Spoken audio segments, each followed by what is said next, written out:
नमस्कार. नमस्कार. माझ्या समोर आता बसलेले आहेत मराठी तमाशा परंपरेतले 1960 नंतरच्या तमाशात आपल्या स्वतःच्या नावाचा एक वेगळा ठसा उमटवणारे म्हणजे वगनाट्य रचना, गायकी, त्याचबरोबर काव्यरचना करून पेड या गावचं नाव महाराष्ट्रामध्ये लोकप्रिय करणारे शाहीर राम हरी भाट. सायंकाळच्या वेळेला आम्ही या ठिकाणी त्यांच्या बापूंच्या सहवासामध्ये आहे. त्यांचे मानसपुत्र बी डी चव्हाण सर यांच्या मळ्यामध्ये त्यांच्या घरासमोर आंब्याच्या झाडाखाली आम्ही बसलेलो आहे. खूप एक समाधानाची बाब आहे की आज आम्ही गोटेवाडी या गावी रेखा पाटील कोल्हापूरकर यांच्या तमाशा पाड्यात बापूंचं आज खूप चांगलं काम आम्ही बघितलं. म्हणजे सकाळी गणगवळणीमध्ये, त्यानंतर बतावणीमध्ये चक्कड त्यांनी म्हटलीच, आणि नंतर मग वगनाट्यात ही पूर्णपणे त्यांनी काम केलेलं आहे. तर बापू, मला सांगा की ही ताकद तुम्हाला कुठून येते हो? ही परमेश्वरी लीला मलाही काही कळत नाही. हां. आणि तिथे गेलो. हां. मग तिला मुलगीच मांडलेली आहे मी रेखा पाटलाला. हां. मग ते गेल्याबरोबर असा हातात हात घेतला, ती दोन्ही बी हात माझं धरलं, लागली रडायला. हां. माझा बा आला, माझा बा आला. आणि पहिल्यापासूनच मी अशी माया लावत आलो. म्हणजे लंका पाचेगाव करायला सुद्धा मुलगी म्हणून एक वर्ष मी माझ्याबरोबर तंबूला घेऊन गेलो. मग तिथं सुद्धा तिला मुलगी म्हणजे मुलगीच.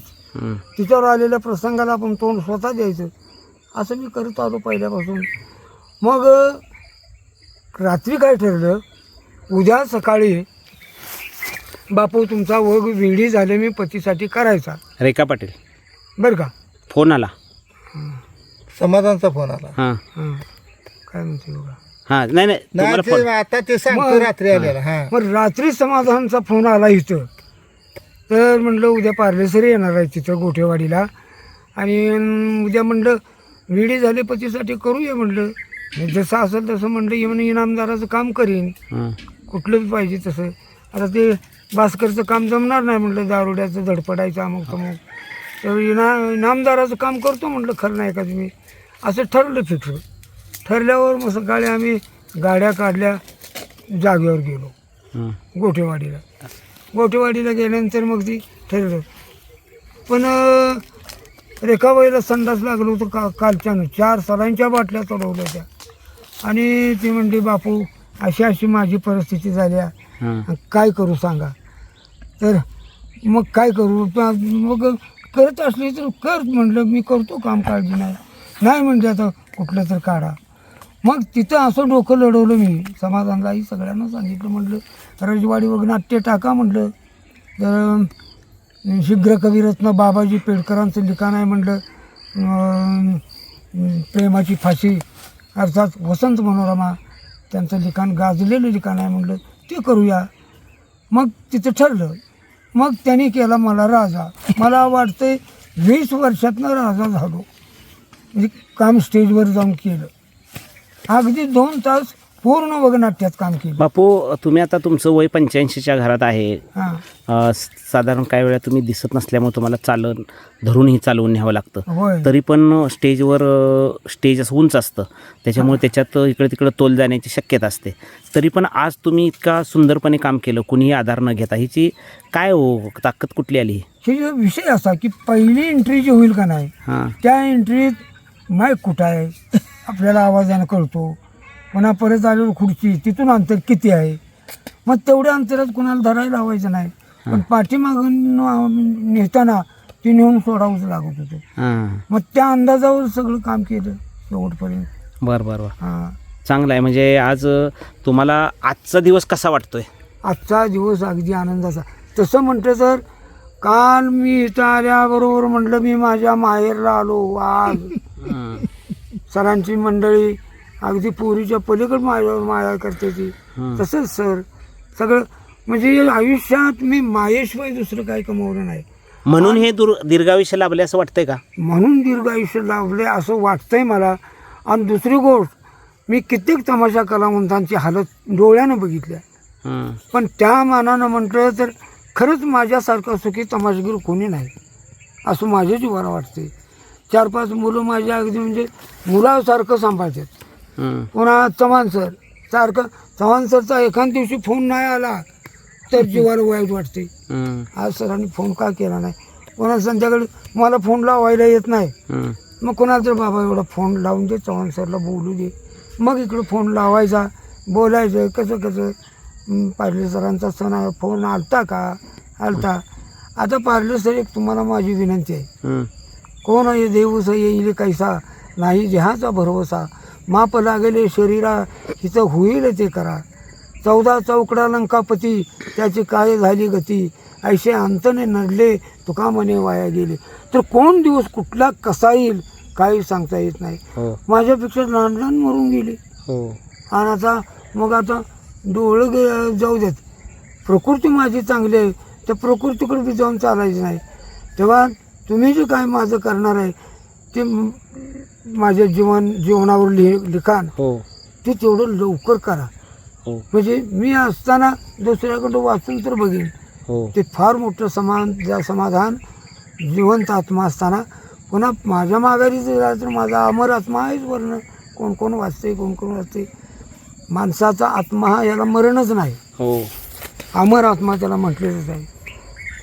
बापू, हे कार्य आपण लवकरच घेऊ हातात जूनमध्ये, आणि 7-8 महिन्यात ते पूर्ण करू. माझी ही तिची इच्छा आहे. पण एक गोष्ट सगळ्यात महत्त्वाची, आज तुम्ही खरोखर म्हणजे तमाशा परंपरेमध्ये तुम्ही स्वतःचं आयुष्य घालवलं, तमाशासाठीच तुम्ही जन्माला आला. तुम्ही म्हणजे इतकं तुम्ही भारावून जाऊन काम करता. त्याचबरोबर तुमचं पाठांतर आहे, त्याचबरोबर तुम्हाला डोळे नाहीत पण कान आणि तुमचा म्हणजे तुमची स्मरणशक्ती तीव्र आहे.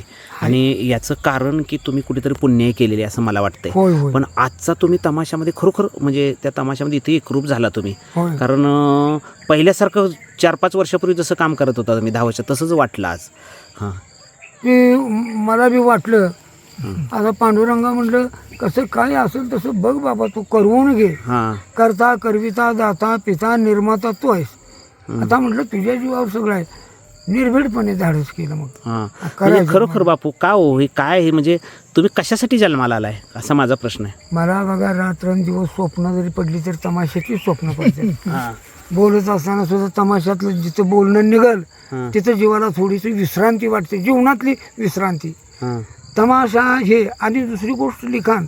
आता डोळ्याचं असं झाल्यामुळं माप देण्यात येते, लिखाण लिहावं, अमुक करावं तमुक करावं.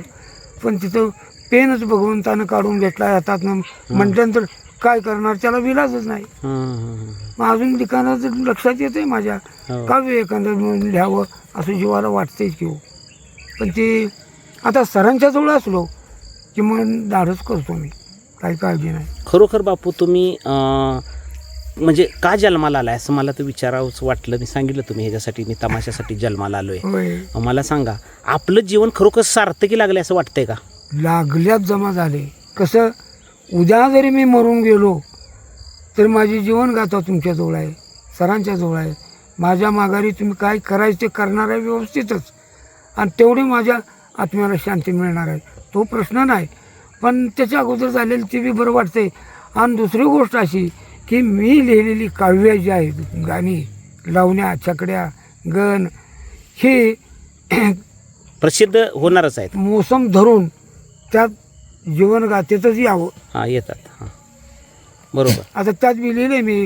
आता मेघराजीची लावणी फार सुंदर लिहिलेली आहे. ती का लिहिली, तिथं अनिल बाबर, आता सुहास बाबरचा वडील, तिची सभा होती इथं.